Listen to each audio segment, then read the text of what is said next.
बार बार हम कहते हैं कि गोपाल दास नीरज की लाइन है कि आंसू जब सम्मानित होंगे मुझको याद किया जाएगा, जहां प्रेम की चर्चा होगी मेरा नाम लिया जाएगा। मोहब्बत के गोपाल भार्गव, इश्क के गोपाल भार्गव, प्यार के गोपाल भार्गव 8 बार चुनाव जीत चुके हैं। भाई साहब जहाँ जाते हो बस रौनक रौनक हो जाती है। बेटे को आशीर्वाद देने आया आज बार। हाँ, निश्चित रूप से ये हमारा जो उम्मीदवार भी कहें और हमारा भतीजा कहें, बेटा कहें, कुछ भी है, बहुत योग्य और इसी कारण से पार्टी ने इनको पुनः अपना उम्मीदवार बनाया है।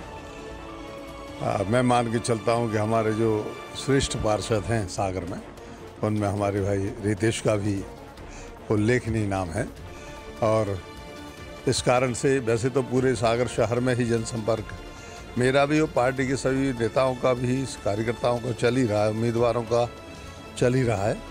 लेकिन हमारे जो विशेष वार्ड हैं जिनमें मुझसे कहा गया, आग्रह किया गया कि आपको इन वार्डों में जाना है, उम्मीदवारों की भी इच्छा रही, पार्टी वालों का भी निर्देश रहा, तो मैं उसको कर रहा हूँ। और जब मैं यहाँ जाता हूँ तो पुरानी स्मृतियाँ ताज़ा हो जाती हैं। अब जैसे हमारे वंशी अग्रवाल जी हैं, ये 40-45 वर्ष पहले मुझसे जुड़े थे। इनका घर उस समय शायद इक्का दुक्का घर यहाँ सिविल लाइन बने होंगे, तब इनका घर बना था यहाँ पर। तो कई लोगों से मुलाकात हो जाती है। ये हटा से यहाँ पर आए थे रहने के लिए और फिर यहीं रह गए।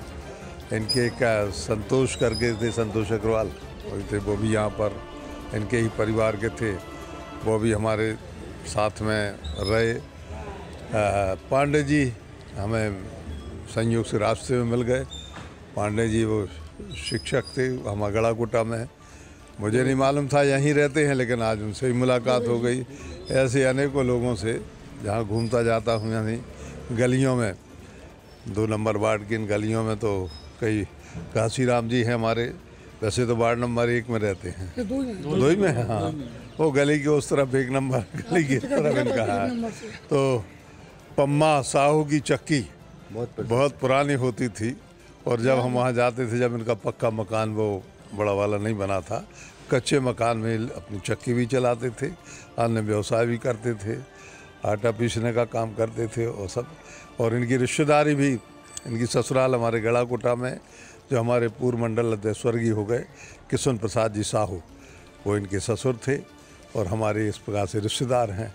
तो ऐसी रिश्तेदारी मिलते जाती है, संबंधों का नवीनीकरण हो रहा है, आनंद चुनाव में भी आ रहा है और उससे ज़्यादा आनंद संबंधों के नवीनीकरण में आ रहा है। भाई जब आज महा जनसंपर्क था, पार्टी ने पूरी ताकत झोंक दी आज।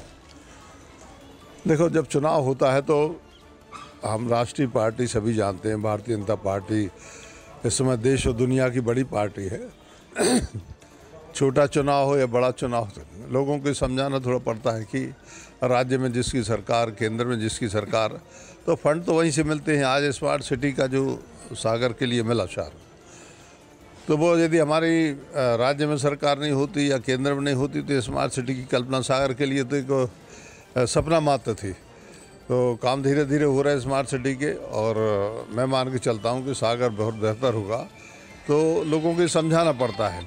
वैसे तो ये वार्ड जो है ये बहुत ज़्यादा शिक्षित लोगों का वार्ड है और सामान्य वर्ग के लोगों का भी अधिकतर वार्ड है ये, लेकिन तब भी इक्का दुक्का ऐसे लोग होते हैं तो इनके लिए बताना पड़ता है कि उनकी तरक्की, विकास किस माध्यम से, किस पार्टी से संभव है। मैं चाहता हूं कि जनता पर कम से कम टैक्स लगे और विकास ज़्यादा से ज़्यादा हो, तो इसके लिए तो हमें सरकारों का माध्यम सहारा लेना ही पड़ता है। तो मैं मान के चलता हूं कि यदि हम समझाने में सफल रहे तो सारी 16 नगर निगम भी हम जीतेंगे और नगरीय निकाय भी जीतेंगे। स्वाभाविक है, क्योंकि कहते नहीं, 1 इंजन की गाड़ी, 2 इंजन की गाड़ी, 3 है, यहाँ तो 4-4 इंजन हो जाएंगे, तो काफ़ी, मैं मान के चलता हूँ कि काफ़ी फोर्स के साथ चलेगी। और दूसरी तरफ ऐसी गाड़ी है जिसमें कोई इंजन ही नहीं लगा है, तो लोगों को बताना पड़ेगा। तो मैं मान के चलता हूँ कि इससे पार्टी का जनाधार बढ़ेगा, मत प्रतिशत बढ़ेगा और हमारी जीत सुनिश्चित होगी। अच्छा, पब्लिक में गए, क्या रुझान मिला, क्या देखने को मिला आपको? अच्छा, अभी तो मैं जहाँ से भी आ रहा हूँ तो सभी लोगों का एक कहना है कि हम विकास के साथ हैं।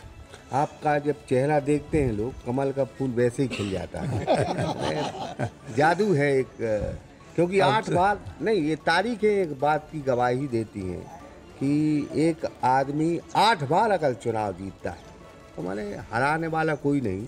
तो आप कहीं भी जाते हैं तो एक विजय श्री लेके जाते हैं। अब ये संयोग भी हो सकता है, अपना अपना कर्म, अपना अपना व्यवहार राजनीति में रहते हुए कभी कभी ऐसे लोग होते हैं जो प्यादे से फर्जी हो जाते हैं और बाद में दर्जी हो जाते हैं। तो मैं मान के चलता हूँ कि हम जैसे सन 1984-85 में थे, उसके पहले मैं नगर पालिका का अध्यक्ष रहा। सन 79-80 में ये राजनीति में आए हुए मुझे लगभग 42 वर्ष से ज़्यादा हो गया। तो हमें अपनी हैसियत को नहीं भूलना चाहिए, अपनी अहमियत को। मैं विधायक भी रहा, मिनिस्टर भी रहा, 18 साल से मिनिस्टर भी हूँ, लीडर अपोजिशन रहा मध्य प्रदेश विधानसभा में, सभी। लेकिन मैं जहाँ तक समझता हूँ मेरे स्वभाव में कोई अंतर लोगों ने नहीं देखा। तो यदि ये बात को हम आम राजनीतिक आदमी के साथ में कहें तो यदि वो ये कर लेगा तो वो फिर निश्चित रूप से सफल होगा।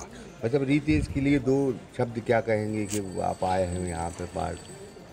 रितेश के बारे में वार्डवासियों से यही निवेदन करूंगा कि उसके लिए प्रचंड बहुमत से जिताएं और आगे बढ़ाएं। अभी तो पार्षद रहा है और आगे बढ़ाएं, आशीर्वाद देके और ज़्यादा जो मोहल्ले में कमियां नहीं होंगी वो कमियों की पूर्ति हो जाएगी रितेश के माध्यम से, और मैं तो हूँ ही। ठीक। माननीय गोपाल भार्गव जी ने साफ अंदाज में कहा है कि पार्टी का जो जनाधार है, पार्टी की जो सरकार है, केंद्र में है, राज्य में है और यहाँ विधायक हैं, सारी अगर एक इंजन नहीं, 2 इंजन नहीं, बल्कि 4 इंजनों की सरकार होगी। लेकिन बात सिर्फ इतनी है कि आज भारतीय जनता पार्टी ने पूरी ताकत लगा दी। अगर तस्वीर देखी जाए तो पूरे मंत्री वार्डों में थे, पूरी ताकत वार्डों में लगी। जाहिर तौर पर ये ताकत इसलिए लगी क्योंकि सरकार में वो है और सरकार की दाव साख पर लगी है और ये सत्ता का सेमीफाइनल है। तो जाहिर है अगर मंत्री वार्डों में कूदे हैं तो परिणाम भारतीय जनता पार्टी के पक्ष में भी आ सकते हैं, क्योंकि बहुत जिम्मेदारी से वो प्रत्याशियों के लिए प्रचार कर रहे हैं। ब्रह्मदत्त दुबे, सागर एक्सप्रेस न्यूज़, सागर।